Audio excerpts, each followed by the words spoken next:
যে তিস্তা নদী আপনারা দেখতে পাচ্ছেন, এই তিস্তা নদীর বক্ষে হাজার হাজার মানুষের সাজানো গোছানো সংসার, গোলা ভরা ধান, পুকুর ভরা মাছ সব কিছু হারিয়েছেন এবং অনেকে জমিদারি কাঁধে তুলে নিয়েছেন ভিক্ষার ঝুলি। কিন্তু তারপরেও তাদের আক্ষেপ নেই, কারণ প্রকৃতির এই খেলার নিয়মে তারা সব কিছু মানতে একদম রাজি।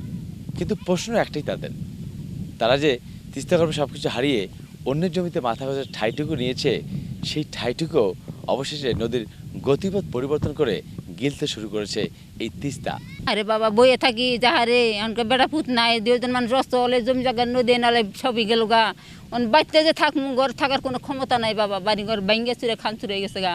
যেখানে বসে থাকেন তিস্তা পারে, হ্যাঁ। তাকিয়ে থাকেন। নগদ নিয়ে এলো হার নামানা হার অফার। সর্বনিম্ন 10,000 টাকা রেমিটেন্স নগদে পাঠালে থাকছে স্বর্ণের হার জেতার সুযোগ। হ্যাঁ, তিস্তাকে কি প্রশ্ন করেন?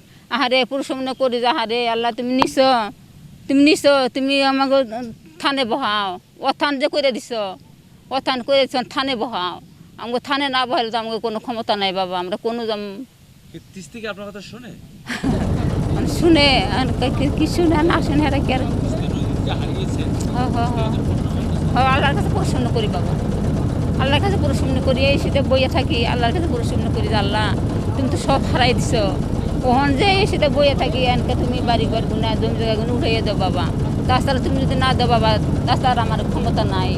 তুমি দয়াল, তুমি যদি না দাও থানে যদি না ভাও, তাহলে তো আমরা থানতে বহার পারি না। আমরা এই অচল মানুষ আমরা কোন জায়গায় যাবো, এই নম্বরে বই থাকি আমি।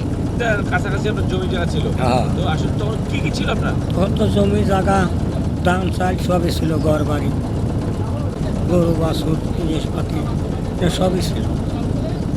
কি হয়েছে? সব গেল, সব সব গেল গা। নদী নালায় যাবার ফসল আমার কি থাকে, নিজেও কম করে লোক কামাই করা হয়নি না। এই যে ঘর ভাঙিয়ে গেছে।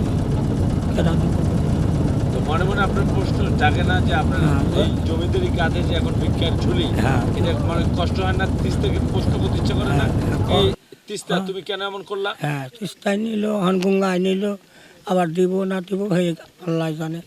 নদী ফকির করলো, আবার দলে সে খাওয়ান যায়। আপনার কাছে আমরা জানতে চাই, আপনার এই 80 বছর জীবনে আপনি দেখেছেন তিস্তা ভেঙেছে গড়েছে, এবং এই বর্ষা মৌসুমে সবচেয়ে বেশি আপনাদের কষ্টটা হয়। তো সেই সময় আসলে যে কষ্টটা হয়, সেই কষ্টটার বর্ণনাটা একটু জানতে চাই। কি ছিল আপনাদের, এখন কি অবস্থা আপনাদের? এখন অবস্থা ওই যে জায়গা জমি নাই, বাড়িঘর নাই, এখন থাকি বাপের বাড়িতে। বাপও নাই, মাও নাই, সব মরে গেছে গা। সব ছিল আগে, জায়গা জমির বাড়িঘর সব ছিল, খুব ভালো চলছি। এখন তো এই যে নদী জল আমার খুব কষ্ট হন আমাকে। থাকুই না, থানি নাই আমাকে, হন থাকুই না, থান তো নাই, পানি জ্বালায়। তিস্তার ভয়াবহ গল্পের কথা বললে আসলে চোখ দিয়ে অশ্রু ঝরার মতো কাহিনী। আমার 40 বছর জীবনে আমি অনেক কিছুই দেখেছি। সেটা হলো যখন আমরা ছোট ছিলাম, হাফ প্যান্ট খেতাম, এখান থেকে খেলতে গেতাম, সেটা হলো আপনার ইন্ডিয়ার কাছাকাছি। এখানে অনেক মানুষের বাড়ি ঘর, বিল্ডিং, পাকা বিল্ডিং ঘর, বাড়িঘর ছিল। শেষের সময় ফসল ছিল সেখানে, গম, ভুট্টা, ধান, এবং কি স্কুল, মাদ্রাসা, আমার নিজের চোখে দেখা। এই তিস্তার ভয়াবহতায় মানুষের সর্বহারা করে দিয়ে মানুষ ভেঙে, কখনো দেখা যাচ্ছে এপার থেকে ওপার, ওপার থেকে ওপার, এই অবস্থা। এখন এই তিস্তা দেখছি, আমার জীবনে দেখেছি এখানে মানুষের গরুর পাল ছিল, মহিষের পাল ছিল, আপনার এখানে স্কুল ছিল, আপনার এখানকার মানুষের কোটি কোটি টাকার সম্পদ ছিল। সে এই তিস্তা সব সর্বনাশ করে দিয়ে এই উজানের ঢলে সর্বনাশ করে মানুষ এখন দিশেহারা।